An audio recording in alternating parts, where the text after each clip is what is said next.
नमस्कार, आप देख रहे हैं न्यूज 18 बिहार झारखंड और मैं हूं आपके साथ लक्ष्मी। बुलेटिन की शुरुआत बड़ी खबर से।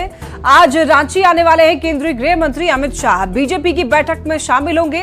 प्रदेश कार्य समिति की ये अहम बैठक होने वाली है। देखिए, प्रभात तारा मैदान में ये बैठक होगी। विधानसभा चुनाव के लिए जीत का मंत्र देंगे कार्यकर्ताओं को, मंत्रियों को, नेताओं को, विधायकों और सांसदों के साथ में भी बैठक होने वाली है। देखिए, वहीं आरोप पत्र कमेटी के साथ भी बैठक कर विधानसभा चुनाव को लेकर रणनीति बनाई जाएगी। तो अमित शाह का झारखंड दौरा, मिशन झारखंड के लक्ष्य को देखते हुए विधानसभा चुनाव के लिए आपको बता दें, अब सभी पार्टियां तैयारी में जुट चुकी है। तो ऐसे में भारतीय जनता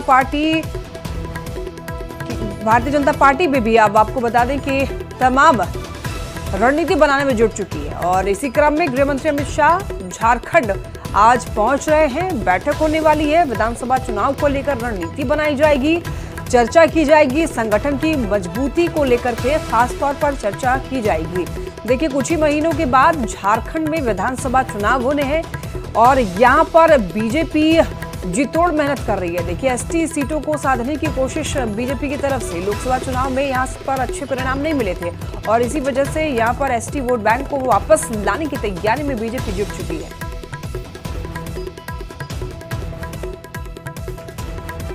पटना से बड़ी खबर, विपक्ष का आज आक्रोश मार्च। बढ़ते अपराध को लेकर के हल्ला बोल आज करने वाला है विपक्ष। सभी जिला मुख्यालय में आक्रोश मार्च होगा। इनकम टैक्स गोलंबर से जिला मुख्यालय तक मार्च निकालेगा विपक्ष। आरजेडी की अगुवाई में ये मार्च किया जाएगा। देखिए, कांग्रेस माले का भी समर्थन मिल रहा है। तो बिहार में लगातार आपराधिक घटनाएं बढ़ रही थी और ऐसे में देखिए, जीतन सहनी की हत्या के बाद अब विपक्ष ने, साथ ही आपको बता दें कि विपक्ष की तरफ से ये कहा गया है कि आज के दिन आक्रोश मार्च निकाला जाएगा। तो बिहार में लॉ एंड ऑर्डर को लेकर के उठ रहे सवाल के बीच सीएम नीतीश कुमार ने अधिकारियों के साथ एक बैठक की। डीजीपी आरएस भट्टी खुद इस बैठक में मौजूद रहे। तो तमाम जिलों के डीएम और एसपी वीडियो कॉन्फ्रेंसिंग के जरिए बैठक में जुड़े। सीएम ने अधिकारियों को जरूरी निर्देश दिए।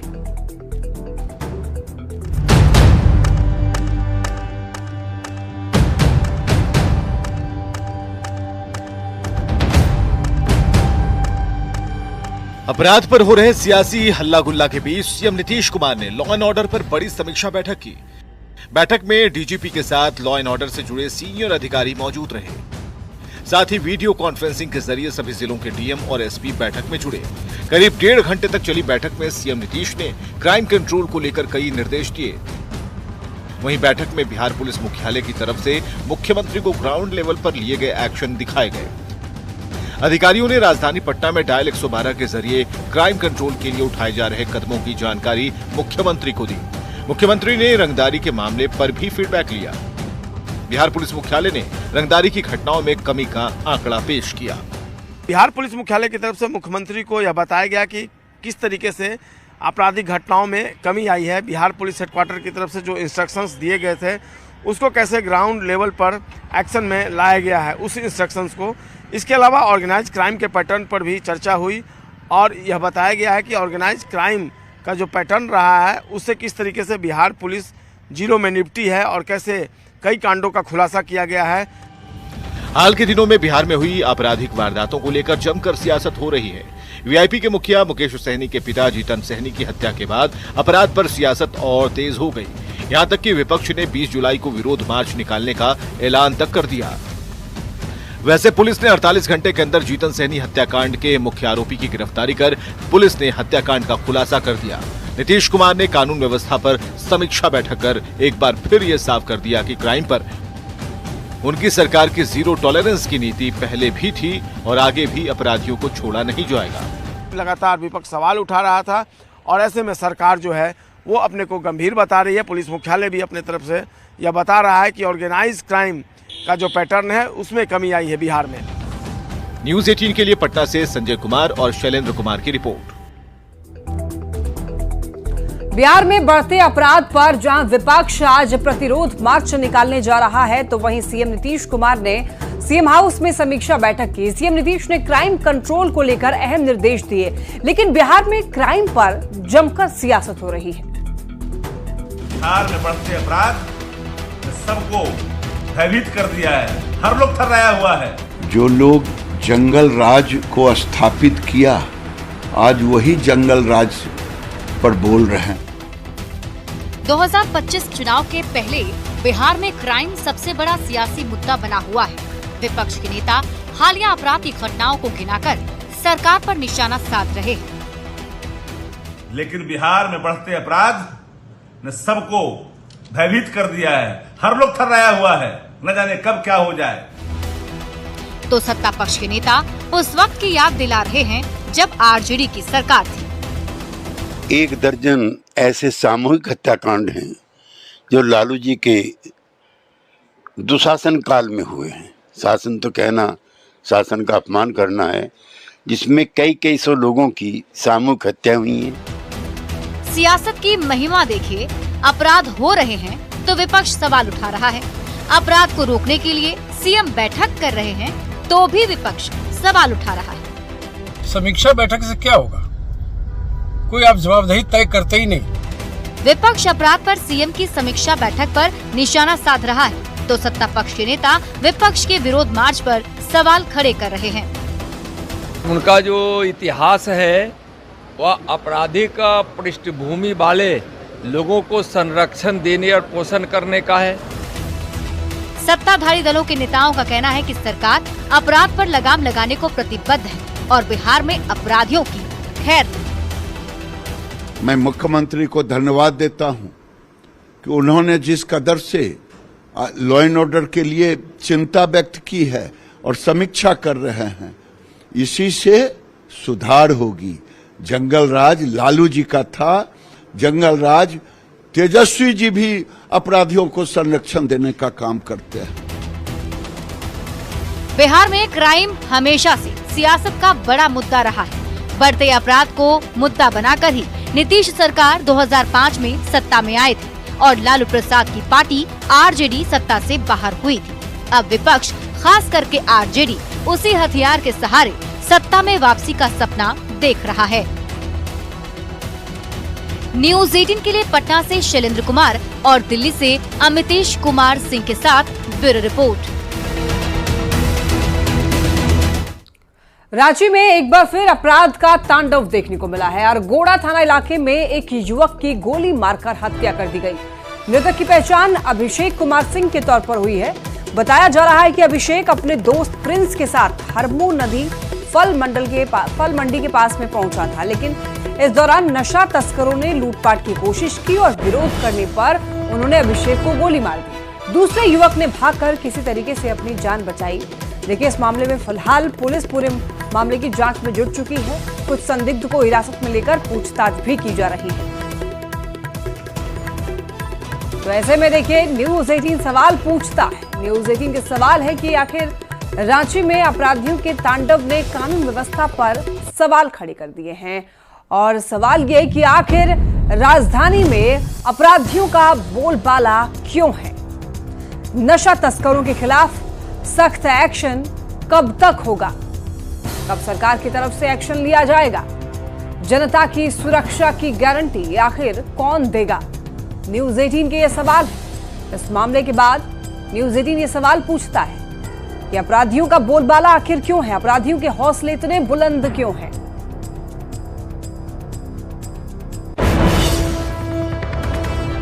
की सूचना पर हम लोग यहाँ उपस्थित हुए हैं। अभी देख रहे हैं कि व्यक्ति को गोली मार करके हत्या की गई है। कारणों का हम लोग पता करने का प्रयास कर रहे हैं कि किन कारणों से जो है इनका विवाद हुआ है या किस वजह से इनकी हत्या की गई। गोली उड़ाने के बाद बोलता है जो है निकालो, जो है ले लो भाई, मारो मत।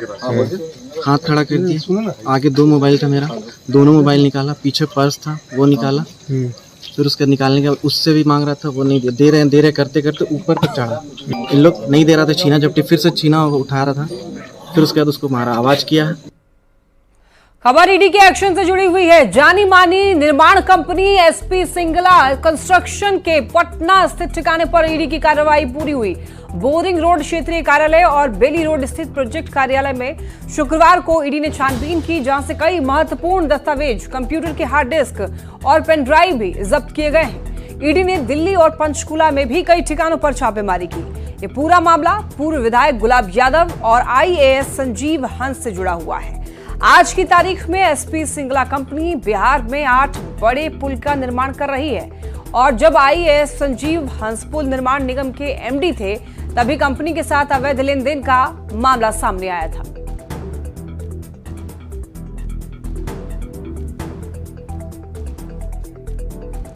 RLJP के कोषाध्यक्ष सुनील कुमार सिन्हा से ईडी की पूछताछ खत्म हो गई। सुनील कुमार सिन्हा ने ईडी की पूछताछ में पूरी तरीके से सहयोग किया है। आपको बता दें कि संजीव हंस से जुड़े हुए मामले पर ईडी ने जो भी सवाल किए उसका जवाब सुनील सिन्हा ने दिया है। और आपको बता दें कि पूर्व विधायक गुलाब यादव और IAS अधिकारी संजीव हंस के मामले में अब पटना के एक नामचीन बिल्डर और RLJP के कोषाध्यक्ष सुनील सिन्हा की भी एंट्री हो चुकी है। ईडी ने सुनील सिन्हा को पूछताछ के लिए पटना स्थित अपने कार्यालय बुलाया था। सुनील सिन्हा के पास IAS संजीव हंस और पूर्व विधायक गुलाब यादव के खिलाफ कई अहम जानकारी मिली है। ईडी की सूत्रों से मिली जानकारी के मुताबिक लंबे समय तक सुनील सिन्हा और IAS संजीव हंस बेहद करीबी थे। संजीव हंस के कई राज सुनील सिन्हा जानते हैं। और देखिए एक बड़ी खबर रांची से, कमलेश को ईडी का छठा समन जारी किया गया। कारोबारी कमलेश बता दें आपको 5वीं समन के बाद भी हाजिर नहीं हुआ, ईडी दफ्तर नहीं पहुंचा। अब छठा समन जारी किया गया है कारोबारी कमलेश को। 26 जुलाई को पूछताछ के लिए बुलाया गया है। देखिए 5वें समन के बाद भी ईडी दफ्तर नहीं पहुंचा कमलेश और कमलेश के वकील ने पत्र के जरिए समन के कारण की जानकारी मांगी थी। आपको बता दें कि कारोबारी कमलेश जमीन घोटाले का आरोपी है। उस पर ग्रामीणों की जमीन पर अवैध कब्जे का आरोप है और इसी को लेकर ईडी उसे पहले भी 5 बार समन भेज चुकी थी, लेकिन न पूछताछ के लिए पहुंचा और ईडी ने छठा समन जारी कर दिया है। अब तो आपको बता दें कि देखिए कमलेश जो है अखबार में एक रिपोर्टर था, पहले कैमरामैन था और रिपोर्टर रहने के बाद देखिए वो जमीन के खेल में उतर गया और जमीन का कारोबार करने लगा। और बताते चलें आपको, रिपोर्टर रहने के बाद वो जमीन के खेल में उतर गया, कई अवैध जमीन पर कब्जा करने लगा और इसी को लेकर ईडी उसे 5 बार समन भेज चुकी है। दरभंगा से एक बड़ी खबर, जीतन सहनी हत्याकांड मामले में आपको बता दें 3 आरोपी गिरफ्तार किए गए हैं। अब तक कुल 4 आरोपी जेल भेजे गए हैं। हत्या के पीछे की वजह सामने आई है। सूद के पैसे के विवाद में हत्या की गई है जीतन सहनी की। देखिए लाल बक्सा भी मिला था घर के पीछे से और उस लाल बक्से में जमीन के कागजात पाए गए। और साथ ही साथ आपको बता दें कि शराब के एंगल से भी पुलिस जांच कर रही है। हत्या में इस्तेमाल हथियार अब तक नहीं मिले हैं। बता दें आपको मोहम्मद सितारे, मोहम्मद आजाद गिरफ्तार किया गया है। साथ ही साथ छोटे लहरी को भी गिरफ्तार किया गया है। काजिम अंसारी की पहले ही गिरफ्तारी हो चुकी है इस मामले में। तो जीतन सहनी की हत्या के बाद जांच तेज है और इस मामले में पहले भी बता दें कुछ लोगों की गिरफ्तारी हुई थी और अभी फिलहाल खबर सामने आ रही है 3 लोगों की गिरफ्तारी और हुई है। क्रम में 3 लोगों का गिरफ्तारी हुआ है। उनका नाम है सितारे, छोटे लहरी और मोहम्मद आज़ाद। ये तीनों जो काजिम अंसारी के साथ घटनाक्रम में संलिप्तता था इनका। गिरफ्तार अभियुक्त मोहम्मद सितारे उर्फ छेदी द्वारा मृतक के पास 20,000 रुपये सूद लिया था। उसी के एवज में मृतक पैशन प्रो मोटरसाइकिल एवं कागज़ रखे हुए थे। कांड में गिरफ्तार छोटे लहरी जो थे 6,000 रुपये सूद लिए थे, उसमें उसके एवज में ज़मीन का कागज़ रखे हुए थे। और मोहम्मद जो आज़ाद है ये इनका सहयोगी है, इनके सपोर्ट में था। और घटनास्थल में जो सीजर लिस्ट बना था तो उसमें जो संदूक था उसमें जो 23 कागज़ था, उस 23 कागज़ में 2 ज़मीन का दस्तावेज था, बाकी शेष ब्याज का जो दस्तावेज था। और घटनास्थल पे 38 प्लास्टिक का खाली पाउच मिला हुआ था। तो हम लोग उसको प्रथम दृष्टता शराब का सेवन मानते हुए उसको FSL के लिए टेस्ट के लिए भेजा जा रहा है ताकि पानी या शराब का चेक करने के लिए। और ये घटना जो मोहम्मद कादिर अंसारी जो स्टेटमेंट दिए थे उनके अनुसार ये सितारे, छोटे लहरी, मोहम्मद आज़ाद, ये चारों ने मिलकर इस घटना को अंजाम। और बड़ी खबर पटना से, रामकृष्ण नगर थाना क्षेत्र के जगदीश राय चौक के पास में नाराज भीड़ और पुलिस के बीच झड़प हुई। दरअसल एक शख्स के साथ चेन स्नैचिंग की घटना हुई थी, जिसके बाद लोगों ने स्नैचर को पकड़ा और उसकी जमकर पिटाई कर दी। जानकारी मिलने पर पहुंची पुलिस ने स्नैचर को भीड़ के चंगुल से निकाला, लेकिन लोग इतने गुस्से में थे कि उन्होंने पुलिस की ही धुनाई कर दी। भीड़ जब नहीं संभली तो पुलिस को फायरिंग भी करना पड़ा। बता दें आपको, वरीय अधिकारियों के पहुंचने के बाद इस मामले को शांत कराया जा सका। देखिए ये तस्वीर है, ये एक्सक्लूसिव तस्वीर, जहां पर पुलिस टीम स्नैचर को भीड़ से छुटाने के लिए आई थी, लेकिन यहाँ पर आक्रोशित लोगों ने पुलिस की ही धुनाई कर दी। ये तस्वीर आप देखिए, रामकृष्ण नगर का ये मामला है, जहां पर गुस्साए लोगों ने पहले स्नैचर की पकड़ करके खूब पिटाई की। फोन करवाओ ना कोई से, बाबा फोन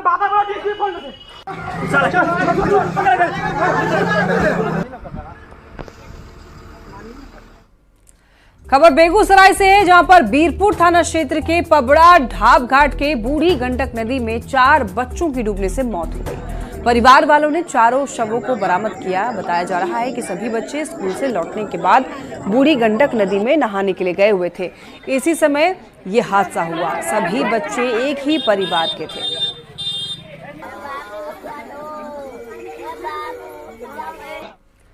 बेगूसराय में बेखौफ अपराधियों ने सरेआम एक नर्सिंग की छात्रा का अपहरण कर लिया। यह मामला मटिहानी थाना क्षेत्र की है, जहां पर कोमल कुमारी नाम की नर्सिंग की छात्रा का सरेआम अपराधियों ने अपहरण कर लिया।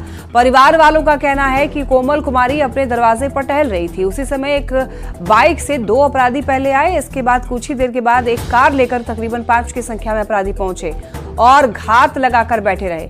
शाम के वक्त जब छात्रा गाय को चारा देने के लिए गई, तभी पहले से घात लगाए हुए अपराधियों ने जबरन छात्रा को कार में बिठाया और मौके से फरार हो गए। हालांकि पुलिस प्रेम प्रसंग की बात कह रही है, लेकिन फिलहाल पुलिस पूरे मामले की जांच पड़ताल में जुटी हुई है, छानबीन कर रही है।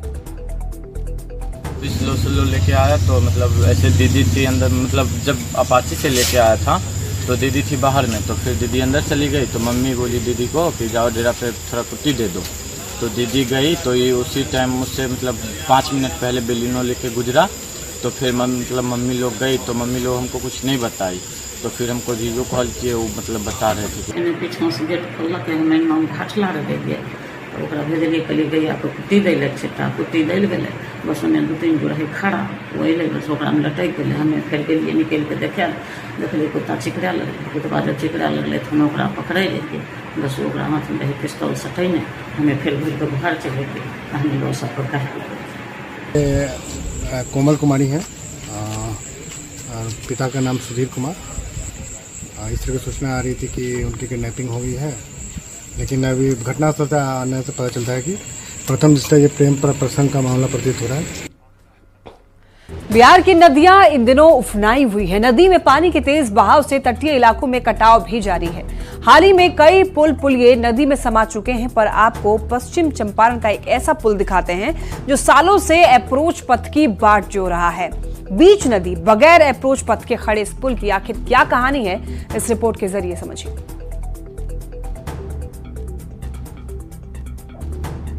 बिहार में हाल के दिनों में कई पुलिये नदी की तेज धार में बह गए, धड़ाम हो गए।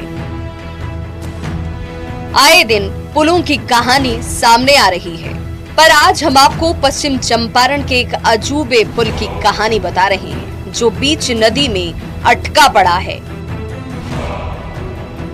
वो भी 1-2 साल से नहीं, पूरे 10 साल से।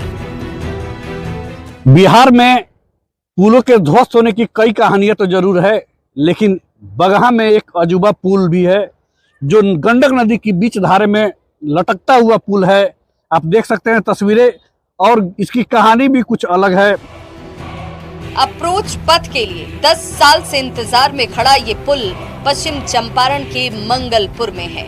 गंडक नदी के बीच धारा में मौजूद इस पुल तक पहुंचना आसान नहीं, जबकि 10 साल पहले इस पुल से होकर लोग गुजरते थे। यूपी की सीमा तक इसका संपर्क पथ था, पर गंडक नदी की बदलती धारा ने सब कुछ बर्बाद कर दिया। इस पुल पे तो हम लोग गन्ना गिराए हैं, अपना ट्रैक्टर ले गए हैं, हम लोग का खेती उधरे था। नदी जब आया तो उधर का थोड़ा सा अप्रोच टूटा था, उसके बाद से उस पर कोई मरम्मती नहीं हुआ, धीरे धीरे टूटते टूटते पूरा दोनों साइड का टूट गया। गंडक नदी की बदलती धारा ने पहले जहां संपर्क पथ को ध्वस्त किया, तो विभागीय उदासीनता की वजह से पिछले 10 साल से ये पुल संपर्क पथ के इंतजार में यूं ही खड़ा है। स्थानीय विधायक ने इसके अप्रोच पथ को जल्द शुरू कराने का आश्वासन दिया है। वो अभी अधर में पड़ गया है। सरकार से मैं मांग करूंगा और बहुत जल्द मैं माननीय मुख्यमंत्री से मिलूंगा और विभागीय पदाधिकारियों से मैं इस पे चर्चा करूंगा कि जल्द से जल्द इस अलाइनमेंट पे रोड का निर्माण करवाकर इस पुल को सुचारू रूप से चलाने का प्रयास किया जाए। सरकार बिहार के खस्ताहाल पुल पुलियों के कायाकल्प की बात करती है, पर पश्चिम चंपारण के इस पुल की दशा देखकर समझा जा सकता है कि सरकारी महकमा कितना गंभीर है। लोगों की आवाज भी नहीं सुनी जा रही। तो 10 साल से खड़ा ये पुल यदि अप्रोच पथ न बन पाए तो विकास के दावों को मुंह चिढ़ाती तस्वीर से ज्यादा ये कुछ नहीं। मुन्ना राज, न्यूज़ 18, बगहा। इसी के साथ बुलेटिन में इतना ही। तमाम खबरों के लिए आप देखते रहिए न्यूज़ 18 बिहार झारखंड।